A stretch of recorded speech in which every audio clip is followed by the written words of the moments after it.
awali abagalana bagamba tosaawa kikyo. You know, before I get an official statement from Mukyala wa weasle mwennyini, I suggest to Mulinda akole ki byeyogerere. You know, if it's weasle yamukubirwa muntu mulala, but if it's true nti it's happening, kiri wrong, kivumirira ng'omukazi, kivumirira as a Ugandan, it's just as a human being, it's wrong to beat okuba mukyala wo. Muli bantu babiri, muli bakulu, it's not a child. I think you can sit down ne mu reasoninga ng'abantu abakulu, but otherwise I just suggest tulinde demu yeyogerere. Let's wait for the chief to speak. Bapartners b'abayimbi basobola nabo okuloopa ensonga zaabwe mu kibiina kya UMA. Mu UMA HR security and all that, it's not UMA's mandate. Obviously, so okujja n'ogamba UMA ne bakuyambako ne tukuyamba okiza where it's supposed to be, because ekyo kiri mu security kati. Tukwatagana ne police ne court n'ebyo si UMA really. We can help you but take it to the right people. UMA si we don't netudealinga ne case based Geneva. Nenga tukivumirira. Anti oli already muyimbi ate kati kyogamba nga president oba tolina kyoyinza kukolawo mu ngeri emu. Sobola okwogera, but that's what I can do. That's all I can do. You understand? Artist, omuntu wacu aba yeetaaga kumudduukirira. UMA tesobola kikola. Kyensobola okukola kutwala mu police where you're supposed to go. Nenga UMA teri ewaawo oba ku arresting abantu abakubye bannaabwe n'ebyo. All we can do is advise or point you in the right direction. Okay. Minister of Education and Sports, Bavudeyo n'agamba nti Mageto ogamba otya gye tuli ebyagudde mu ggwanga eby'okubanga mukyala munnammwe amanyiddwa nga Sandra, mukyala wa weasle manizo, yavaayo n'akubwa, era nga ensonga eyo ogirimu okubanga ovaayo ogyogerako gwe nga mukyala munne. What's your opinion on that? Actually, Sandra is one of many, I think, like around million around the world who get abused in relationships. She's one of them. Naye orokuba ali connected n'omuntu alina popularity alina fame, ensonga lwaki kivuddeyo nekikola ki kibeera all over.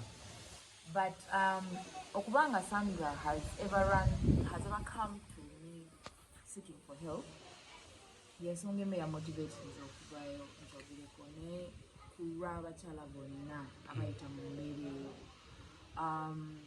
Domestic violence egenda mu maaso mu bika ebyenjawulo omuli physical, emotional, sexual, financial, verbal, mu ngeri ez'enjawulo. Abantu abamu bakiyita namu tebamanyi na lwaki, or they don't even know if they are going through it.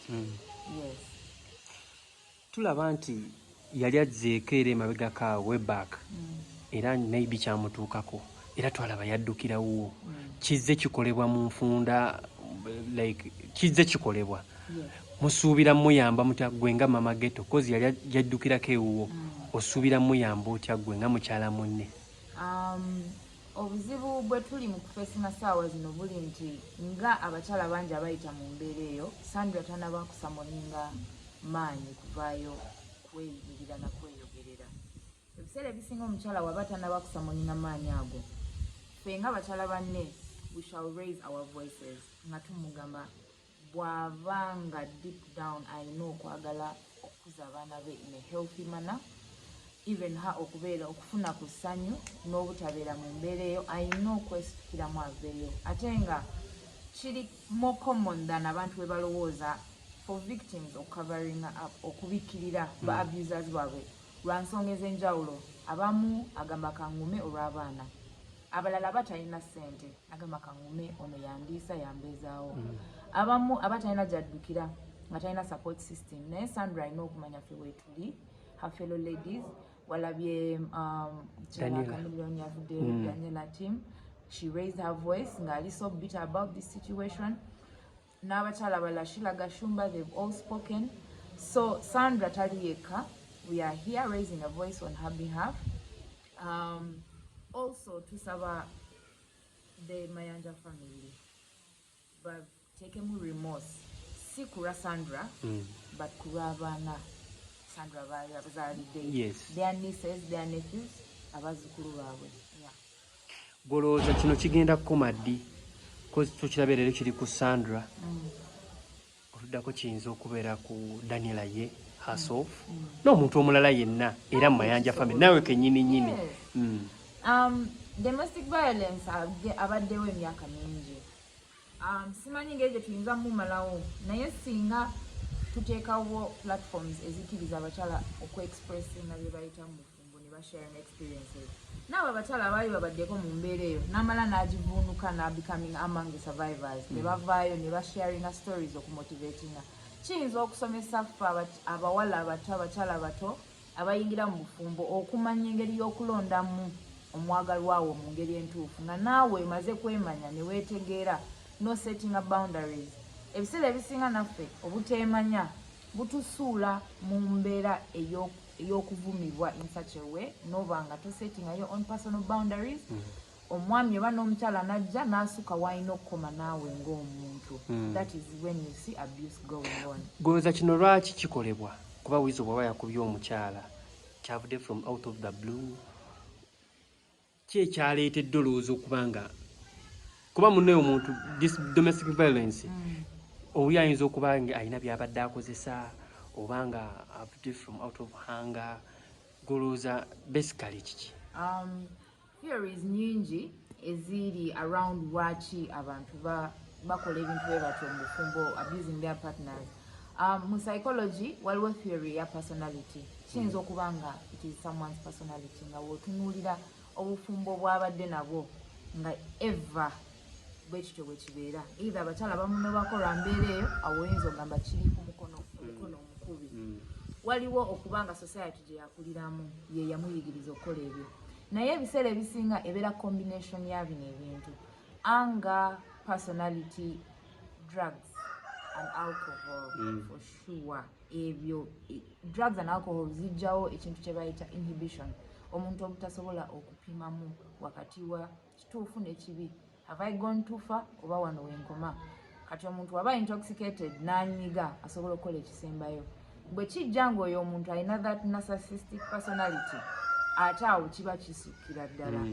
So when tunula specifically on my sister's behalf, I'm not going to say for sure, but I have heard that there is drug and abuse in this situation, and chimanyikiddwa nti if drugs are involved, it could be the reason why Sandra cannot live, because nokuva ku drug and a whole other situation. It is so painful. Kyetaaga support system y'amaanyi gy'ayinza okuba nga talina ate nga oli feedinga the addiction. Okuva we yatwaggwamu eno embeera wali omuwulizzaako embeera gy'alimu? This time around badde sinnamuwuliza. I tried to reach out but I couldn't. Naye nakakiddwa to send the pictures of what happened to her last time to Daniela and also to share, because nalabye if she cannot reach out this time, I was just glad that she's still alive. Nakiddemu buti nti singa yabadde yafuyiridde mu mbeera eyo, when I had pictures of her and known what was going on, nensirika nandiwulidde nge eyakola injustice to her. So this time when I didn't hear from her, but I saw that the degree of abuse was higher than it had been last time, it was high time we said something before it's too late. Abaana twalabye abaana bakasukiddwa wabweru. Kino mugena mukikola mutya kuba alina abaana right now, abaana yabatutte wajjajjaawe oba baabalesaawo? Simanyi where the children are, wabula kyemanyi abo abaana balina okubeera in an environment eri well balanced, eri healthy, egenda oba well adjusted mental growth. So as you know, those traumatic situations zigenda ba affecting her, no doubt. Naye kye tusaba, of course most people call out government is so busy right now, so we economy. Are just economy je bali mu kutetenkanya. So we are calling out other mothers and women in the industry, entertainment industry, esobola okyemalira abakyala abalimu abakulu abamanyi ekyokukola basobola okuyamba Sandra, because I know her parents are alive in Rwanda. At least abaana basobola okugenda ne babeera ne bajjajja baabwe if Mukyala Mayanja cannot be with them. Endala Daniela yavuddeyo omukyala Kamilio n'abayita mmwe ng'abakyala muveeyo mulwanire mukyala munnammwe Sandra omukyala w'Owizo. Yes, thank you so much, Daniela. But I still insist that you know nachogera koko. First, I want to condemn ekikolo ekyagendeddwa ekyakoleddwa ku Sandra. Omukyala takuwa, omukyala si nte olaba nente yennyini bw'ogikuba ennyama eyinza obutawoma. So abaami, solving a solution doesn't mean that you should beat a woman. Musobola otuula ne mwogera. Fena tufuna misunderstandings, but it doesn't need you to beat your friend, your companion, omuntu we mulina n'abaana muba mutuuse wala. But then I advise all women, it starts with you. Raise up your voice. It's you. Gamba, I'm tired. Naffe we tujja okukolera. Waliwo okugoberera omuntu ti bannaye tulwanira guno amala n'abayiwayo n'agamba nze gundi wange. So it starts with you. Life starts with you. We are ready to go with her and we are behind her. Naye ekikola kyabadde kibiri. Gwolowooza kino kyavudde from out of the blue weasle n'agamba nti kakuba omukyala oba alina ekyamuleetedde ekigambo oba ku bimu ebigambibwa nti waliwo ebintu bye bakozesa. No, I won't go deep into that, but waliwo ebiseera ebisinga nga waliwo ebimu byotalina yingirira n'oyitako kungulu kati ngaffe abalaba obulabi nze nkyogerako ng'omukyala I just condemn ekikolo ekyakoleddwa okumukuba. Okwogera kirungi nnyo ate kisinga okuba. Kati olaba beekubye ate bongeddeyo naye if they had sat down ate ekirala in a relationship every couple muba mulina abantu bemusinga okuwa ebitiibwa. So it's always better to call those people when muba mulemedde okusettlinga issues mwengamwe. Some other people ababasinga ko obukulu, they can help you solve issues